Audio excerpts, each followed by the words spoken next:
Hello everyone, welcome to beat the street. तो आज हम बात करने वाले हैं यहाँ पे टेक महिंद्रा के बारे में। टेक महिंद्रा के यहाँ पे आज रिजल्ट्स आ चुके हैं। इस वीडियो में हम लोग क्या क्या डिस्कस करेंगे मैं आपको बता देता हूँ। सबसे पहले हम लोग Q4 रिजल्ट देखेंगे और देखेंगे वर्सेस एक्सपेक्टेशंस क्या रही और कैसे आए हैं। मैनेजमेंट कमेंट्स के बारे में बात करेंगे और साथ में हम लोग डिस्कस करेंगे यहाँ पे इन्वेस्टर प्रेजेंटेशन, जो कंपनी के डिटेल्ड इंसाइट देगा और एकदम फंडामेंटल रिसर्च आपका वहीं पे कंप्लीट हो जाएगा। फिर थोड़ा बहुत शेयर होल्डिंग पैटर्न के बारे में डिस्कशन करेंगे और लास्ट में हम लोग करेंगे पिछले 10 साल के यहाँ पे क्वार्टर्स का एनालिसिस और देखेंगे और क्या क्या चीज़ें हैं, कैसे यहाँ पे पिछले 10 साल में टेक महिंद्रा ने परफॉर्म किया है। वैल्यूएशंस वगैरह पे हम लोग बात करेंगे, पी रेशो वगैरह पे, और उसके बाद में हम लोग हमारा ओपिनियन शेयर करेंगे कि ये शेयर में आगे आपको क्या रणनीति होनी चाहिए, बाय करना है, सेल करना है या होल्ड करना है, और टारगेट प्राइस वगैरह सारी चीज़ें। लेकिन आप वीडियो पूरा देखिएगा, जब जाके आपको समझेगा कि हमने हमारी कोई रणनीति बताई है तो वो कैसे यहाँ पे आउटलुक और वो सारी चीज़ें हैं। ठीक है, सबसे पहले अगर हम लोग बात करें कि इम्पॉर्टेंट चीज़ के बारे में जो सब लोग जानना चाहते हैं कि भैया डिविडेंड, तो मैं आपको बता दूं बोर्ड ने यहाँ पे 30 रुपीज़ का यहाँ पे फाइनल डिविडेंड अनाउंस किया है और यहाँ पे एक स्पेशल डिविडेंड अनाउंस किया है। अगर मैं आपको बताऊं तो यहाँ पे स्पेशल डिविडेंड जो है 15 रुपये का है और जो फाइनल डिविडेंड है 30 रुपीज़ का है। ओवरऑल 45 रुपीज़ का डिविडेंड है। और मैं आपको बता दूं ये कब दिया जाएगा, ये दिया जाएगा यहाँ पे 11 अगस्त को पे किया जाएगा। और ये कैसे होगा, अगर आप देखना चाहते हैं 11 अगस्त को पे कर दिया जाएगा। और इसके लिए अभी रिकॉर्ड डेट वगैरह यहाँ पे कुछ खास डिस्क्लोजर नहीं है रिकॉर्ड डेट का, बट मैं आपको बता दूं कि यहाँ पे एनुअल मीटिंग जो होगी, एनुअल जनरल मीटिंग, उसके बाद इसका यहाँ पे पेमेंट किया जाएगा। तो ओवरऑल 30 और 15 रुपये, टोटल 45 रुपये का यहाँ पे डिविडेंड अनाउंस किया गया है। चलिए हम लोग सबसे पहले करते हैं प्रेस रिलीज़ की और बात, जहाँ पे हम लोग को फटाफट हाईलाइट्स मिल जाएंगी। ओवरऑल जो रिजल्ट्स हैं मैं आपको बता दूँ, ये जो रिजल्ट्स हैं ये एस्टिमेशन के मुताबिक नहीं है, एस्टिमेशन से ख़राब आए हैं। अगर हम बात करें FY21 के रेवेन्यूज़ 2.7% से बढ़े और EBITDA मार्जिन जो रहा है 18.1% कर रहा है। अगर हम बात करते हैं कंपनी के यहाँ पे सबसे पहले क्वार्टर रिजल्ट्स की, तो क्वार्टर रिजल्ट्स यहाँ पे जो आए हैं अगर हम देखें तो यहाँ पे 9,730 करोड़ रुपीज़ आए और लगभग जो एक्सपेक्टेशंस थी, मैं अगर आपको बताऊं तो 9,800 करोड़ से ऊपर की यहाँ पे एक्सपेक्टेशंस थी। वहीं पर अगर हम बात करते हैं नेट प्रॉफिट की, तो यहाँ पे 1,080 करोड़ का नेट प्रॉफिट है और लगभग जो एक्सपेक्टेशंस थी वो 1,380 करोड़ की थी। लेकिन यहाँ पे 17.4% से क्यू ऑन क्यू ग्रोथ हुई है और यहाँ पे 34% से वाई ऑन वाई ग्रोथ हुई है। एबिटा यहाँ पे अगर आप देखोगे तो 1948 करोड़ रुपए का रहा है और रेवेन्यू के अंदर 0.9% की यहाँ पे क्यू ऑन क्यू ग्रोथ है और 2.5% की वाई ऑन वाई ग्रोथ है। बट एबिटा में 44% की वाई ऑन वाई ग्रोथ है, जो कि काफ़ी अच्छी है। अर्निंग पर रेशो इस क्वार्टर के लिए 12.26 रहता है। अगर हम बात करें पूरे फिनेंशियल हाइलाइट्स की, पूरे साल के बारे में, तो यहाँ पे जो रेवेन्यू है वहाँ पे 37,855 करोड़ रुपए रहा है और एबिटा यहाँ पे अगर आप देखेंगे तो 6,847 करोड़ रुपीज़ रहा है। एबिटा मार्जिन यहाँ पे 18% से रहे हैं। वहीं पे अगर हम देखें यहाँ पे जो प्रॉफिट आफ्टर टैक्स है वो यहाँ पे 9.8% से बढ़ा है और 4400 करोड़ रुपीज़ रहा है। और ओवरऑल जो यहाँ पे आपका एबिटा अगर आप देखेंगे EPS है वो 50 रुपये है। और यहाँ पे बोर्ड ने जो डिविडेंड डिक्लेयर किया है वो यहाँ पे 45 रुपये का किया है, जिसके बारे में हम लोग ऑलरेडी बात कर चुके। फ्री कैश फ्लोज यहाँ पे 7,000 करोड़ के करीबन रहे हैं। अगर आप जानना चाहते हैं फ्री कैश फ्लो का मतलब क्या होता है, फ्री कैश फ्लो का मतलब होता है cash flow from operations minus यहाँ पे किए जाते हैं ऑपरेटिंग एक्सपेंसेस और यहाँ पे कैपिटल एक्सपेंडिचर, उसके बाद जो बचता है वो फ्री कैश फ्लो कहलाता है। मतलब कुल मिला के जितने भी एक्सपेंस वगैरह होते हैं, भले वो कैपिटल नेचर के हो या ऑपरेशन नेचर के हो, उन्हें फ्री कैश फ्लो कहा जाता है। पी रेशो की अगर हम बात करें तो यहाँ पे जो पी रेशो आता है 963 जो अभी भाव चल रहा है, डिवाइड बाय हमें 50 करते तो यहाँ पे लगभग जो पी रेशो बैठेगा 19 से 20 के बीच में बैठेगा, जो कि काफ़ी बेहतर है। ओवरऑल मतलब वैल्यूएशन के टर्म्स में एक अच्छा खासा पी है। और वहीं पे अगर हम थोड़ी बहुत और हाइलाइट्स बात करें, टोटल हेड काउंट यहाँ पे अगर आप देखना चाहते हैं जो यहाँ पे 1,21,000 लोग हैं। वहीं पे जो यहाँ पे कंपनी के पास टोटल कैश है वो 1780 USD मिलियन है। वहीं पे हम लोग सबसे पहले मैनेजमेंट कमेंट देख लेते हैं। अगर मैं आपको बताऊं यहाँ पे क्या बोला है, उन्होंने अपने क्लाइंट के एंगेजमेंट्स को यहाँ पे एक्सपेंड किया है। अगर आप बात करें यहाँ पे जो MD और CEO हैं CP गुरनानी, जो कि इंडिया के हाईएस्ट पेड CEO भी हैं, वहीं पे उनके लार्ज डील विंस हैं इस क्वार्टर के अंदर, जिसके बारे में हम लोग और डिटेल में बात करेंगे। और स्ट्रांग डिमांड और एक्सेलरेशन है यहाँ पे next level human centred experience of the future. और उसी के अलावा हेल्थ और वो जो उन लोग का प्राइमरी फोकस है एम्प्लॉयज़ के लिए। वहीं पे मार्जिन के अंदर यहाँ पे सब्सटेंशियल इंप्रूवमेंट देखने को मिला है और कैश फ्लो जनरेशन के अंदर भी। उसी के अलावा यहाँ पे अभी जो कंपनी है वो बोलती है कि फिनेंशियल शिफ्ट और ऑपरेटिंग मैट्रिक्स से यहाँ पे अच्छा खासा गेन देखने को मिल सकता है। ओवरऑल जो आप अगर मुझसे पूछेंगे तो मैनेजमेंट कमेंट हर बार के जैसे हर कंपनी के लिए काफ़ी पॉजिटिव है। वहीं पे जो यहाँ पे एक्विजिशन है, अगर हम लोग मेजर एक्विजिशन की बात करें तो कंपनी ने यहाँ पे कंपनी एक्वायर करी थी events solutions group, a consulting technology service जो कि यूएस में हेडक्वार्टर्ड है। कंसल्टिंग कैपेबिलिटीज़ है कस्टमर एक्सपीरियंस के अंदर और कस्टमर मैनेजमेंट स्पेस के अंदर, और यहाँ पे कस्टमर रिलेटेड जो टेक सर्विसेज होती है जो कि ये देती है। अगर हम बात करें, मैं देखूँ consulting practice, value chain, BPS business, strategy consultation, cloud based automation, manage services, customer management solutions वगैरह जैसी जैसी सर्विसेज देती है। तो ये सारी चीज़ें हैं। वहीं पे अगर हम की विंस की बात करते हैं, जो यहाँ पे सबसे बड़ी जो डील है वो यहाँ पे टेलीफोनिका की से है, जो कि यहाँ पे एक कंपनी है जर्मनी की। उसके बाद एक यूरोप की कंपनी है, Tech Mahindra chosen by European headquartered food and beverages chain to digitally transform its core operations. फिर यहाँ पे एक लीडिंग हाइपर स्पेस और टेक्नोलॉजी कंपनी ने सेलेक्ट किया है, और American network equipment provider as a cloud transformation partner. तो ये कुछ डील विंस के यहाँ पे वो है। फिर कम्युनिकेशन में एक यहाँ पे मिडिल ईस्ट का एक क्लाइंट आया है। उसी के अलावा एक ट्रांसपोर्टेशन इक्विपमेंट मैन्युफैक्चरर जो यूरोप का है उससे भी यहाँ पे डील मिली है। वहीं पे फिर यहाँ पे गवर्नमेंट अथॉरिटी जो मिडिल ईस्ट की है उससे यहाँ पे कुछ एआई रिलेटेड यहाँ पे डील मिली है। उसके बाद global manufacturing conglomerate featuring 500 Fortune 500 के अंदर जो आई है उसने एक आईटी और इंजीनियर पार्टनर इसे सेलेक्ट किया है। फिर यहाँ पे एक रिटेल यहाँ पे डिपार्टमेंटल स्टोर और ई रिटेलर ने जो कि यूरोप से आए। तो आप देखेंगे लगभग जो बड़ी डील्स आई है ना वो यहाँ पे सबसे ज़्यादा आपको यूरोप, जर्मनी और यूएस से आई है। तो ओवरऑल जो डील है वो एक्सपोर्ट बिजनेस यहाँ पे ज़्यादा है। वहीं पे टेक महिंद्रा ने यहाँ पे बताया कि SAP expertise on Google cloud demonstrating success in building, यहाँ पे जो गूगल क्लाउड प्लेटफॉर्म के थ्रू यहाँ पे सैप एक्सपर्टाइज डेवलप करी है। फिर कंपनी ने कुछ एक नया प्रोडक्ट लॉन्च किया है, क्लाउड फेंडर, अगर क्लाउड डिफेंडर, जो कि यहाँ पे क्लाउड बेस्ड सिक्योरिटी प्लेटफॉर्म है।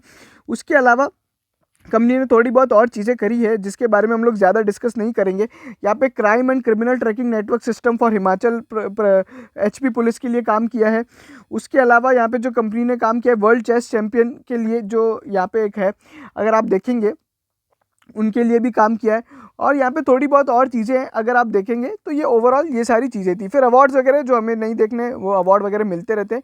कुछ इंपॉर्टेंट फिगर्स हम लोग देखते हैं। सबसे पहले यहाँ पे डील विंस के अगर आप देखें तो यहाँ पे जो इबिट मार्जिन है वो यहाँ पे 16.5% रहा है, जो कि यहाँ पे एक्सपेक्टेशन से बेहतर आया है। वहीं पे यूएसडी जो डील विंस हुई है, न्यू डील विंस अगर हम बात करें तो वहाँ पे $1 बिलियन की है। और अगर आप देखो कि इसको पिछले पूरे साल से कंपेयर करते हो तो जहाँ पूरे साल में $2 बिलियन की डील्स मिली थी, इस क्वार्टर के अंदर ही लगभग $1 बिलियन की डील्स मिल रही है। तो यहाँ पे जो डील विंस है वो यहाँ पे काफ़ी अच्छा खासा है। और जो सीसी ग्रोथ है कॉन्स्टेंट करेंसी के अंदर, जो अगर आप देखेंगे ग्रोथ, तो यहाँ पे जो क्यू ऑन क्यू ग्रोथ है वो यहाँ पे 0.7% है, जो एक्सपेक्टेशन से मुताबिक नहीं है। लगभग यहाँ पे 2 से 3% की सीसी ग्रोथ मानी जा रही थी। और वाई ऑन वाई बेसिस पे भी यहाँ पे जो सीसी ग्रोथ है कांस्टेंट करेंसी के अंदर ग्रोथ वो अच्छी नहीं है। अगर आप बात करते हैं कांस्टेंट करेंसी का ग्रोथ का मतलब क्या होता है, अगर मान लीजिए मेरे पिछले क्वार्टर में जो डॉलर का भाव था वो 75 रुपये है, और अगर इस क्वार्टर में भी अगर मेरा डॉलर का भाव 75 रुपये रहता तो मेरा यहाँ पे जो बाहर से रेवेन्यू आ रहा है वो क्या होता, मतलब मोस्टली जो आईटी कंपनीज होती है उनका जो रेवेन्यू होता है वो बाहर से होता है, जो कि यूएस से होता है। तो नॉर्मली वो अगर उसको कंपेयर करना है तो हम लोग यहाँ पे कर सकते हैं। फिर अगर हम देखें रेवेन्यू बाय इंडस्ट्री तो सबसे ज़्यादा ये लोग जो है कम्युनिकेशन फोकस्ड है, 40% वहाँ से आता है। फिर मैन्युफैक्चरिंग के अंदर यहाँ पे 16.3, टेक्नोलॉजी मीडिया एंटरटेनमेंट 9.3, उसके बाद बीएफएसआई में यहाँ पे 16.5% और अदर यहाँ पे 7.5 और 10.8% है। फिर अगर हम जोग्राफी वाइज देखें तो यहाँ पे 45% रेवेन्यू कंपनी अमेरिका से ड्रॉ करती है। उसी के अलावा कंपनी का यहाँ पे IT and on end of revenue है, जो हम लोग को कुछ खास नहीं है। अगर हम न्यू डील विंस की बात करते हैं तो यहाँ पे देख सकते हैं ओवरऑल जो यहाँ पे न्यू डील अगर देखने को मिली है तो यहाँ पे 1000 जो यहाँ पे $1 मिलियन मतलब $1 बिलियन की हुई। अगर हम बात करें पिछले क्वार्टर में $455 मिलियन की डील मिली थी, और पिछले साल यहाँ पे $513 मिलियन की डील मिली थी। वहीं पे नंबर ऑफ़ एक्टिव क्लाइंट्स जो हैं यहाँ पे अगर आप देखोगे तो 1000 यहाँ पे करीबन नंबर ऑफ़ एक्टिव क्लाइंट्स है, जो 92% यहाँ पे रिपीट बिजनेस है। और ये मैं ऑलरेडी हमारे पिछले 2-3 जो हम लोग ने आईटी सेक्टर का रिव्यू किया था, तो मैंने आपको बताया था कि जैसे अगर इन्फोसिस के केस में शायद 98% यहाँ पे रिपीट बिजनेस है। तो ये जो परसेंटेज है ना, ये जितना ज़्यादा होता है ना उतना अच्छा होता है। अब क्यों? अगर मेरा एक क्लाइंट है, मान लीजिए हम लोग ने टेलीफोनिका के साथ अभी पार्टनरशिप कर रखी है, टेलीफोनिका को हम लोग ए सर्विस देते हैं। अब अगर हमें उसे बी सर्विस के लिए पिच करना है, आईटी सर्विसेज के लिए, तो हमें जो कॉस्ट लगेगा ना वो कम होगा। बट अगर हमें एकदम नई कंपनी के लिए पिच आउट करना है, मतलब एक नई कंपनी को प्रपोजल भेजना है, तो उसके लिए वापस पीपीटी बनाना पड़ता है, वापस एंगेजमेंट मीटिंग्स वगैरह वगैरह, तो उससे यहाँ पे कंपनी का कॉस्ट बढ़ता है। इसलिए जितना रिपीट बिजनेस होगा उतना ज़्यादा अच्छा है। वहीं पे इंपॉर्टेंट फैक्टर क्या है, अगर हम देखें कंपनी ने $50 मिलियन प्लस रेंज में तो कोई क्लाइंट ऐड नहीं किया है। वहीं पे अगर हम देखें यहाँ पे $20 मिलियन में भी कुछ भी एडिशंस नहीं है। यहाँ पे $10 मिलियन प्लस क्लाइंट में अगर हम देखेंगे तो यहाँ पे दो क्लाइंट ऐड हुए हैं, और $5 मिलियन प्लस में यहाँ पे करीबन यहाँ पे 6 क्लाइंट ऐड हुए हैं, और यहाँ पे $1 मिलियन प्लस में यहाँ पे 3 क्लाइंट गए हैं। तो ओवरऑल जो डील विंस अगर आप नंबर ऑफ क्लाइंट से देखते हैं तो काफ़ी कम है। क्लाइंट कंसंट्रेशन का मतलब क्या होता है, मैं आपको समझा देता हूँ। अगर यहाँ पे जो टॉप 5 कस्टमर्स हैं वो कंपनी का कितना रेवेन्यू कंट्रीब्यूट करते हैं, तो 22%, फिर टॉप 10 यहाँ पे 31 और टॉप 20 43% रेवेन्यू यहाँ पे वो करते हैं। फिर अट्रिशन वगैरह है वो जो हमें देखना नहीं है। ओवरऑल जो यहाँ पे अगर आप डील विंस का डेटा देखोगे तो अच्छा खासा है, बट यहाँ पे ओवरऑल यहाँ पे जो नंबर ऑफ़ क्लाइंट्स है वो यहाँ पे ठीक ठाक ही है। अगर आप देखते हैं तो यहाँ पे जो Q4 से Q3 में कोई भी बड़ा क्लाइंट नहीं आया है। अगर आप देखेंगे 20 मिलियन और 50 मिलियन में, जो कि थोड़ा यहाँ पे ख़राब है। उसी के अलावा यहाँ पे कैश फ्लोज़ की बात करते हैं। कैश फ्लोज यहाँ पे आप देख सकते हैं, free cash flow to PAT अगर आप देखें ये परसेंटेज काफ़ी अच्छा है। मैंने अगर आप देखेंगे तो हमने इन्फोसिस की वीडियो में बताया था, जहाँ पे करीबन 100% यहाँ पे इन्फोसिस या फिर टीसीएस के केस में था, जहाँ पे 100% पैट यहाँ पे फ्री कैश फ्लो को ये करता था। तो ओवरऑल ये फ्री कैश फ्लोज है जो आप देख सकते हैं। जो हम लोग ने पहले 7,000 करोड़ कुछ देखा था, तो वो अब यूएसडी मिलियन में 187 मिलियन है। वहीं पे कंपनी की जो बोरिंग्स है, यहाँ पे अगर आप देखोगे तो बोरिंग्स का डेटा यहाँ पे काफ़ी अच्छा है। ये बोरिंग्स कंपनी की कम हुई है पिछले साल से, और कंपनी का जो कैश एंड कैश इक्विवेलेंट है वो भी बढ़ा है, तो ये काफ़ी अच्छी बात है।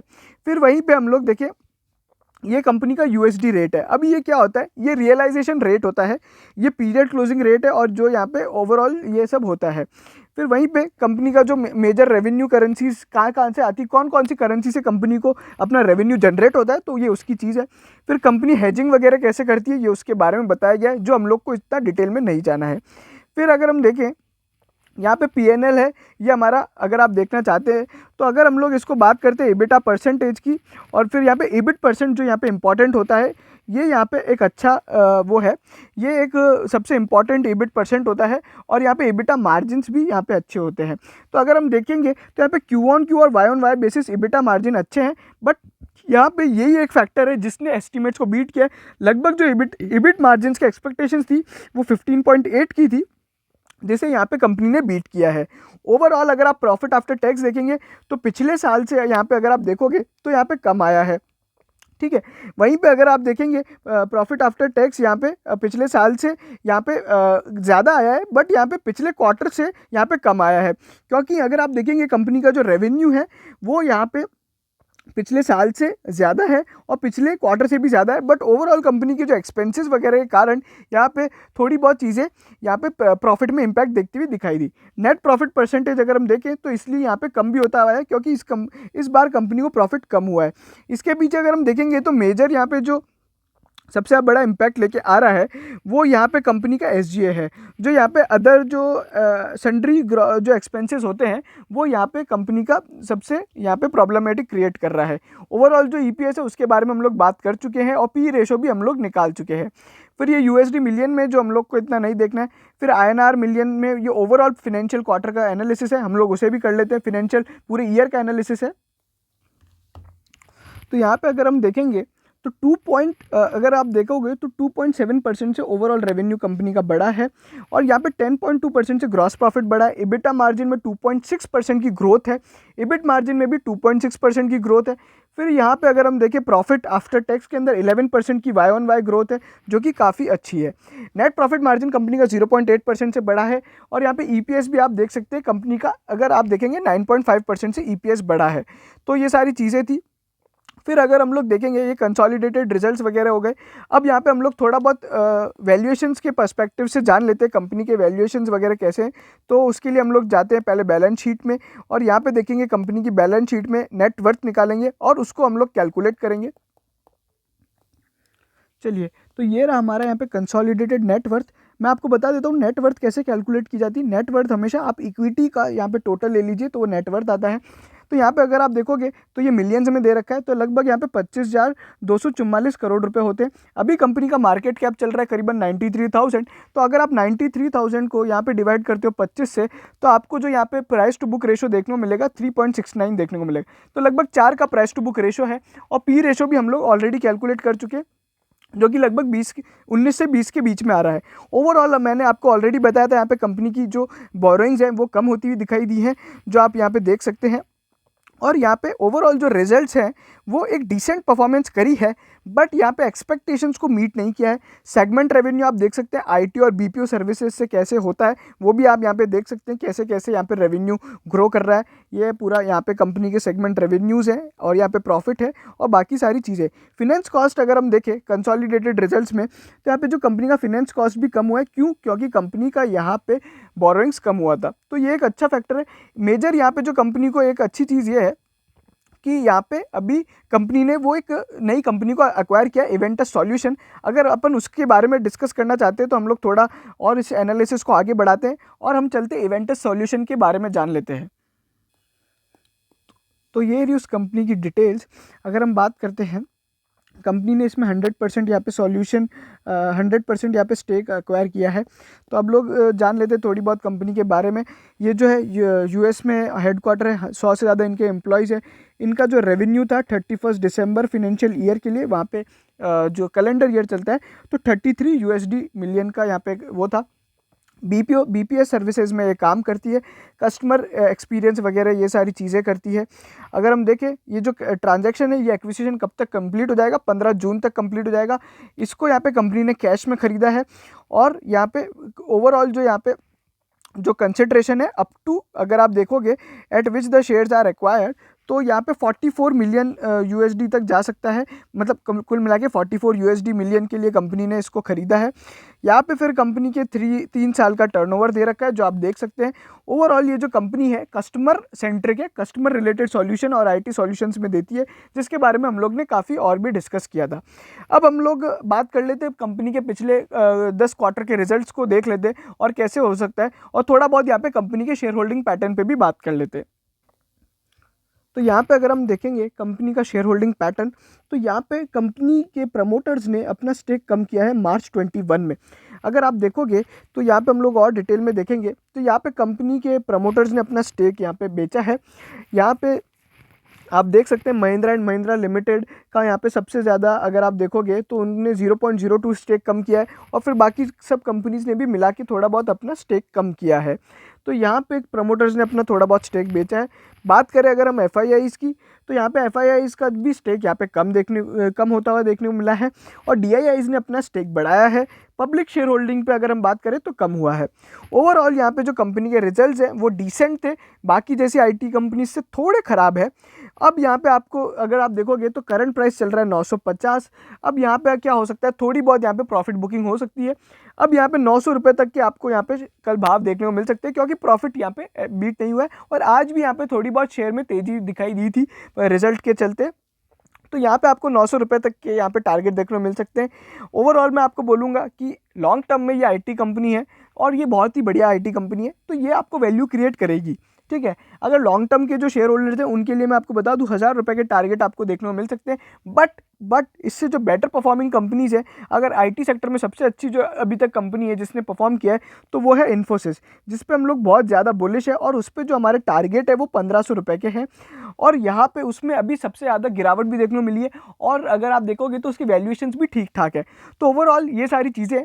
बाकी अगर आप देखना चाहते हैं पांचों सारी आईटी कंपनीज़ का एकदम डिटेल्ड एनालिसिस, कंपैरेटिव एनालिसिस, तो हम लोग कल लेके आ रहे हैं, और सारी चीज़ें उसमें एकदम डिटेल्ड हम लोग रिव्यू करेंगे। जितनी भी 4-5 बड़ी जो आईटी कंपनीज़ है, TCS, इन्फोसिस, टेक महिंद्रा हो गया, विप्रो हो गया, और ये सारी कंपनीज़ का हम लोग एनालिसिस करेंगे। कल हम लोग कंपैरेटिव एनालिसिस करेंगे। बाकी साहब आप हमारे Q4 रिजल्ट का यहाँ पे देख सकते हैं, आई बटन दबा के, और बाकी सारी आईटी कंपनीज़ के बारे में भी जान सकते हैं। ये वीडियो यहीं खत्म होता है। अगर आपको पसंद आया तो लाइक कीजिए, शेयर कीजिए सभी टेक महिंद्रा के शेयर होल्डर्स के साथ, सब्सक्राइब जरूर से कीजिएगा हमारे चैनल को, ताकि हम ही आपको इस तरह के स्टॉक टिप्स और स्टॉक एनालिसिस दे सके। चलिए, धन्यवाद।